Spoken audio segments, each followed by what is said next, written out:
bamwe bamwita Simba, abandi bakamwita Mondi, abandi bamwita Nasibu, abandi bati ni Diamond Platnumz. Ni umuhanga mu gakino, ubwo ndavuga muri music, kandi ni mwiza muri business. Ni umuhanzi, ni umucuruzi, ni umunyabirori, ni umunyabwenge, ni intwari, ni igihangange, ni urugero, ni indorerwamo. Yubatse izina mu gihugu, yandika amateka muri Afurika, arema izindi nzozi ku isi yose. Diamond, umwana wavukiye Itandale, umwana w'umucyo waturutse mu mwijima w'ubukene ukimurika nk'inyenyeri mu kirere cy'isi, ukazimira mu bihangange by'umuziki. Diamond Platnumz, itabaza ry'amajwi, umunyabirori w'isi, igihangange cy'umuziki. Ariko twese tumuhamya tugira tuti ni impano y'Imana twisanze dufite, ni zahabu dufite hano muri Afurika. Diamond Platnumz yaciye mu nzira y'inzitane, atsinda ibigeragezo n'imvune. Ishyaka rye ni intwari ikomeye. Ubu indirimbo ze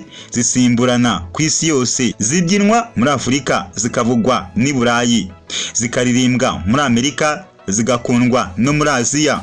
Uyu muhanzi yubatse Wasafi, intebe y'inzozi y'urubyiruko, ahindura ijwi ry'abatagira kirengera, akaba indorerwamo y'ubumwe bw'akarere, intwari y'Afurika itagira imipaka. Diamond Platnumz ni icyitegererezo cy'ukorana umurava, uhejejemo igihugu cye na Afurika yose muri rusange. Uyu ni inkombe y'amajwi, icyizere cyazaza cy'umuziki wa Afurika. Ikindi kandi ni umurinzi w'umuziki wacu, uwutumbagiza akawugeza hirya hose n'imahanga. Ikaze mu kiganiro cyacu, aho tukubwira ku mateka y'ibyamamare bitandukanye. Ngicyo nakwisabira no gukora subscribe, share, like, comment kugira ngo amakuru n'ibiganiro byacu bikomeze bijye bikugeraho umunsi ku wundi. Nge tugiye kubana muri iki kiganiro, nitwa Justin Mind ha Rerimana. Ikaze mu kiganiro cya none.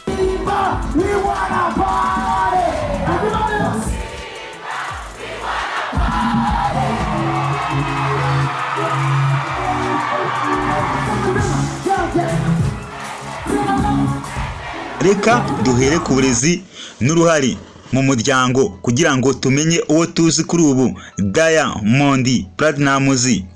Diamond yize amashuri abanza n'ayisumbuye muri Dar es Salaam, nubwo atigeze kugira amahirwe yo kwiga kaminuza. Yakomeje kuba umuntu w'inyangamugayo kandi ufite inyota yo kwiga ibintu bishya mu muziki. Umubyeyi we by'umwihariko, ubwo ndavuga nyina umubyara, yagize uruhare rukomeye mu rugendo rwe rwa muzika, dore ko yamuhaga inkunga y'ibikoresho byo mu muziki nko kumugurira CD no kumushakira studio. Yamushishikarizaga umunsi ku wundi gukomeza kwandika no kuririmba. Uyu yabaye inkingi y'ingenzi mu kumutera ishyaka n'ubutwari bwo gutangira urugendo rw'umuziki. Reka mbere ko twinjira mu muziki neza wa Diamond Platnumz, mbanze nkubwire uko byari bimeze mbere yuko yinjira mu muziki. Mbere yuko Diamond Platnumz yinjira mu muziki cyangwa se abicyamamare, yakoraga imirimo itandukanye kugira ngo abone amikoro yo gutunga no gushyira mu bikorwa inzozi ze za muzika. Uyu mugabo yakoze ubucuruzi bw'imyenda ya caguwa, yagurishaga imyenda yakoreshejwe, amafaranga avuyemo akayifashisha kwishyura amafaranga ya studio. Ikindi kandi yabaye umukozi utanga peteroli na lisansi. Yakoraga nk'uwuzuza lisansi kuri sitasiyo, akabona amafaranga yo kwifashisha mu buzima bwe bwa buri munsi. Ikindi kandi yabaye umufotogarafa. Yakoraga nk'umufotozi wigenga, bituma amenya tekinike z'amashusho n'amafoto, bikajya bimufasha mu kazi ke ka buri munsi, ndetse na n'ubu ngubu bikaba ari byo bimufasha kugeza kuri ubu mu muziki we. Ikindi bivuga ko yigeze gukina imikino y'amahirwe. Hari amakuru avuga ko yigeze kugerageza gukina imikino y'amahirwe, gambling. Icyo gihe intego yari gushaka amafaranga, ariko ntibyigeze bimugeza kuri byinshi. Ikindi bivugwa ko yari umukinnyi w'umupira w'amaguru, ariko yari umukinnyi w'umupira mu rwego rwo kwidagadura, ariko nigeze abigira umwuga. Iyi mirimo yose yamutoje kwihangana, kumenya agaciro k'amafaranga no gucunga neza icyo yabonaga gike. Reka noneho mwinjize mu ntambwe ya mbere mu muziki, uko yinjiye mu muziki. Amafaranga yakuye muri izo hasara zose nakubwiye haruguru yayashoye mu muziki. Indirimbo ye ya mbere yayise Toka Mwanzo 2006, ariko ntiyamenyekanye cyane. Yarakomeje arakora kuva 2006 ariko kugeza 2010 nibwo yasohoye indirimbo iza kumenyekana ndetse imuhindurira ubuzima. Kuva 2006 kugeza 2010 harimo imyaka 4. Iyi ndirimbo yamuhinduriye ubuzima niyo yise Kamwambiye, niyo yamuhaye izina rikomeye, ikaba ari nayo yatumye asohora album ye ya mbere. Iyi ndirimbo yatumye yegukana ibihembo bikomeye muri Tanzania, amenyekana no mu karere ka Afurika y'Iburasirazuba. Nubwo kandi byagenze bitya, hari ubuhanga n'ubumenyi yakuye mu buzima bwe bwa mbere y'uko atangira umuziki, ndetse n'uyu munsi ubwo buhanga bukaba bukimufasha umunsi ku wundi. Diamond Platnumz ataramenyekana yari amaze kwiga ibintu by'ingenzi byamufasha mu buzima. Uyu yize ubumenyi mu ubucuruzi bw'imyenda, bwamwigishije gucunga amafaranga, kumenya isoko no gushora aho bikwiye. Ikindi yize ukwihangana no gukora cyane. Akazi kose yakoze kamutoje kudacika intege. Ikindi kandi yize ukwemera gushora mu mpano. Yahitaga ashyira amafaranga mu kwishyura studio no gukora indirimbo aho kuyakoresha ibindi byihutirwa, bigaragaza ubushobozi bwo kureba kure. Ibi byose nibyo byamufashije kugera ku rwego rwo gushinga label ye bwite no kuba umucuruzi ukomeye mu muziki. Urugendo rwe mu muziki nabo yagiye ahangana nabo mu muziki. Nyuma yo kumenyekana yaje kugira abo bari bahanganye, barimo umuhanzi w'icyamamare muri Tanzania Ali Kiba, umwe mu bahanzi bakomeye mu muziki wa Bongo Flava. Amakimbirane yabo ashingiye cyane ku isoko ry'ubwamamare. Buri wese akifuza kwerekana ko ari we ukomeye imbere mu gihugu no mu karere.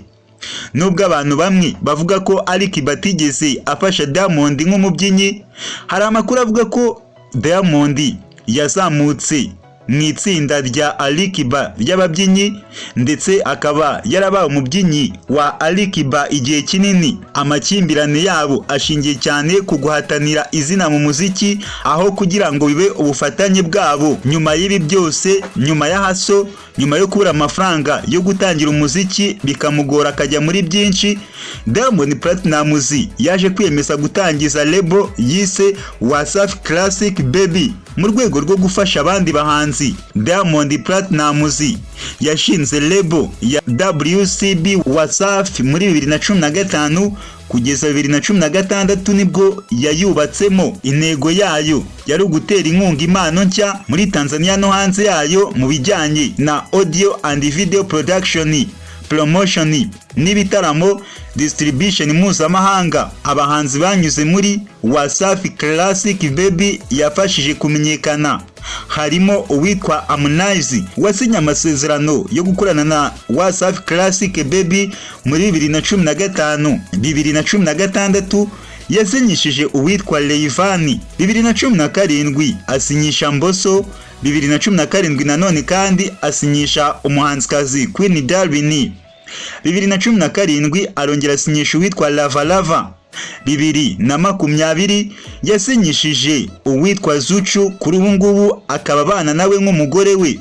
Wasafi Classic Baby ifitanye imikoranire n'ibigo mpuzamahanga nka Wana Music Group, bigafasha ibikorwa byayo kugera kure ku rwego mpuzamahanga. Ibibazo n'ibyavuzwe kuri Wasafi Classic Baby. Hari bamwe banenze uburyo amasezerano ashyirwaho bavuga ko ari agahato.